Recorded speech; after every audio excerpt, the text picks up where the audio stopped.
Justin Trudeau के साथ 2023 में जो मुठभेड़ हुआ, उनके डिप्लोमेट को निकाल दिया गया, और 48 घंटे पहले भी उनके डिप्लोमेट को निकाला गया है।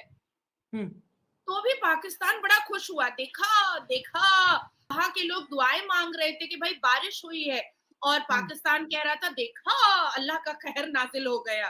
तो हाँ, मुझे मंदिर ऐसा बनाया, लगता है हाँ।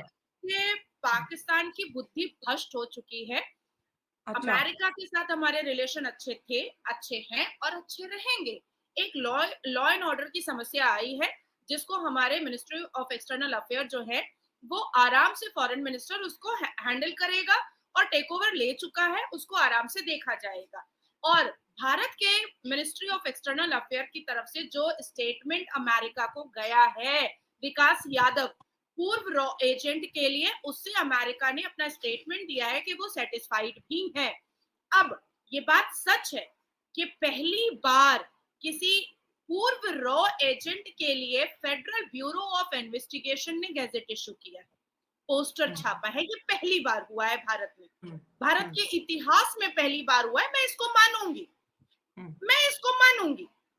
विकास यादव पूर्व भारत का रॉ एजेंट था, पूर्व हरियाणा रिवाड़ी का रहने वाला था, 39 ईयर का है, जिसके ऊपर अमेरिका ने इल्जाम लगाया है एफबीआई की तरफ से कि उसने अमेरिका के एक बहुत ही शरीफ वकील और राजनीतिक कार्यकर्ता की हत्या की है। एक शरीफ वकील और राजनीतिक कार्यकर्ता की हत्या की है। मैं फिर से रिपीट इसलिए कर रही हूं कि अमेरिका के अंदर इतनी ताकत नहीं है कि वो कह पा रहा है कि विकास यादव के द्वारा भारत के आतंकी और भारत के टेररिस्ट, जो बिल्कुल ऑन रिकॉर्ड लिखा हुआ था, पन्नू की हत्या की है। ये अमेरिका के पन्नू अंदर मरा नहीं है हो पा रही। मर्डर में, हाँ, पन्नू मरा नहीं है। हाँ हाँ, दैट आई नो। हाँ। मैं अपनी आंखें जियो पॉलिटिक्स पर बहुत तेज रखती हूँ। हाँ। तो आप जब विक्टिम का नाम ही नहीं बता पा रहे हैं, क्योंकि पन्नू क्या है, सिख फॉर जस्टिस चलाने वाला पन्नू एक नाम का ऑर्गेनाइजेशन चलाता है, जिसके पास अमेरिका और कनाडा दोनों के पासपोर्ट और दोनों के सिटीजन है। और एक व्यक्ति दो देश के सिटीजन कभी नहीं रख सकता है, एक व्यक्ति दो देश की नागरिकता कभी नहीं रख सकता है, एक व्यक्ति दो देश के पासपोर्ट कभी नहीं रख सकता है। और भारत ने हजार नहीं लाख बार चिक चिक कर बताया हुआ है कि पन्नू, निज्जर, जसमिते, ये जितने लोग हैं, ये भारत में टॉप लिस्ट पर आतंकी और टेररिस्ट हैं। जैसे हाफिज सईद है, जैसे दाऊद इब्राहिम है, जैसे जाकिर नायक है, जैसे यासीन मलिक है, जैसे जैसे अजमल कसब है। ठीक उसी तरीके से पन्नू, जसमिते और निज्जर भारत के जो हमारा गैजेट है उस हिसाब से टॉप लिस्ट का आतंकी है।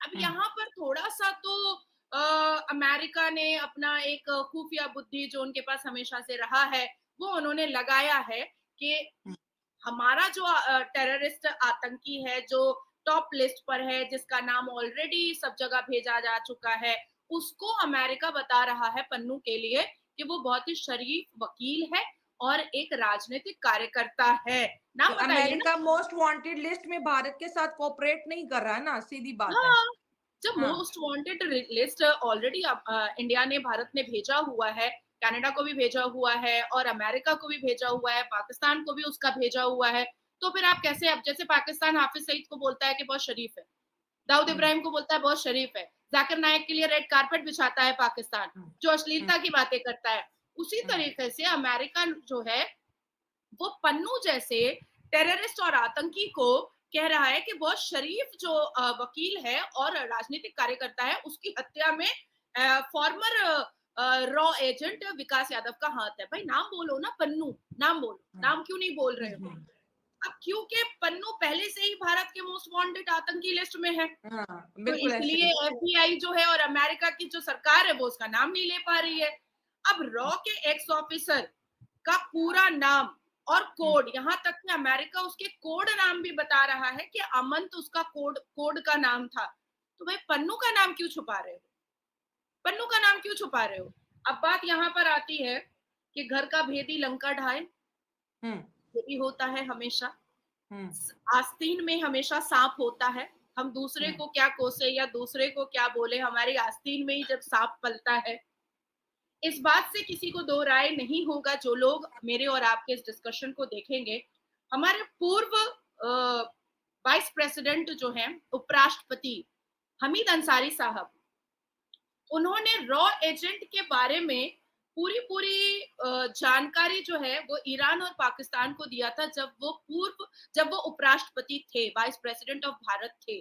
तब उन्होंने पूरी-पूरी जानकारी कि हमारा कौन-कौन सा रॉ एजेंट ईरान में बैठा हुआ है, वो उन्होंने ईरान की सरकार को लिखित रूप में दिया था और कोड वर्ड भी दिया था, और उनके सारे इन्फॉर्मेशंस दिए थे, और ये भी कहा था हामिद अंसारी साहब ने, कांग्रेस की तरफ से उपराष्ट्रपति बने थे, वाइस प्रेसिडेंट ऑफ भारत बने थे, और बड़े आराम से बड़े बंगले में रहते थे, सारी सिक्योरिटी और प्रोटोकॉल इनको दिया जाता था, और ये क्या हुँ, करते थे हमीद हुँ, अंसारी साहब, ये हुँ, करते थे कि ये ईरान को, हमारे रॉ एजेंट की खुफिया राज ईरान को पहुंचाते थे, और ईरान सबको ठो ठो ठो करके गोली मार करके गिराता था।